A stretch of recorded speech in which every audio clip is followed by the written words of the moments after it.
शरीर लगा एक जान बचाओ, चलो सांस उगा के इंसान बचाओ, चलो सांस उगा के इंसान बचाओ। कर आगाज पाकिस्तान, कर आगाज पाकिस्तान, सरसब्ज रहे शादाब पाकिस्तान। कर आगाज पाकिस्तान, कर आगाज पाकिस्तान, सरसब्ज रहे शादाब।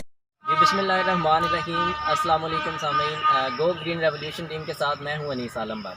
आज हम जश्न आज़ादी के मौके पर लेके आए हैं आपके लिए ज़िला गुजरात की नहीं बल्कि पाकिस्तान के एक नामवर शजर दोस्त की चंद बातें आपको इंशाल्लाह लाइव जो है वो दिखाई जाएंगी, उनके साथ मुलाकात करवाई जाएगी। इनको मिस्टर ग्रीन के नाम से भी गुजरात में, डिस्ट्रिक्ट गुजरात में जाना जाता है और पूरे पाकिस्तान में ये अपनी एक पहचान रखते हैं। इस वक्त हम गुजरात में लेबर कॉलोनी पार्क में खड़े हैं, जो कि ये सारे सैकड़ों की तादाद में पौधे हैं जो इन्होंने खुद अपने हाथों से लगाए और सिर्फ यहीं से इन्होंने आगाज़ किया और आगे फिर इसको पूरे डिस्ट्रिक्ट गुजरात में ये अपनी तहरीर को लेके गए। और मिस्टर ग्रीन मज़हर हाशमी साहब से मिलते हैं। अस्सलाम वालेकुम जनाब, आपका बहुत शुक्रिया, आपने टाइम दिया जनाब। तो हमें बताएं कि आपका ये सफ़र कैसे स्टार्ट हुआ और किस तरह आप इसको आगे लेके चलते हैं। ये सफ़र जो है सब सफ़र इसको क्या लेते हैं, ग्रीन जर्नी।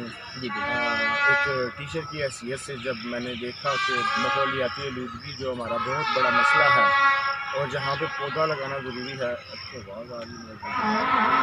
ताकि हम सबको मालूम है कि पाकिस्तान को माहौलियाती आलूदगी का सामना है, तो उसमें एक फ़र्द वाहिद की हैसियत से, एक शहरी की हैसियत से मैं अपना किरदार अदा करना चाहता था। तो उसमें जहाँ पे पौधा लगाना ज़रूरी है वहाँ पे इस पैगाम की तरवीज भी इंतहाई ज़रूरी है, ताकि जब तक तमाम लोग इस मंसूबे में, इस कार खैर में शामिल नहीं होंगे तो हम माहौलियाती आलूदगी का मुकाबला नहीं कर सकते। तो मेरी जो प्रायोरिटी रही है वो हमेशा स्टूडेंट के साथ पौधा लगाना रही है। स्कूल मेरा बिल्कुल साथ है और यहाँ चूँकि मेरी वर्क प्लेस है और यहाँ पे विज़िट करना मेरे लिए आसान था। ये जगह बिल्कुल एक उजाड़ बियाबान की यहाँ पे शक्ल थी।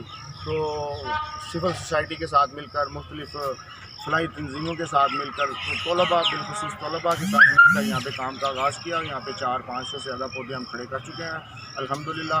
तो ये सफ़र जो है बुनियादी तौर पर आने वाली नस्लों के लिए साफ़ शफाफ माहौल को यकीनी बनाना है, तो उसमें अपना हिस्सा डाल रहे हैं। बहुत ज़बरदस्त जनाब, बहुत शुक्रिया, थैंक यू वेरी मच, अल्लाह हाफ़िज़।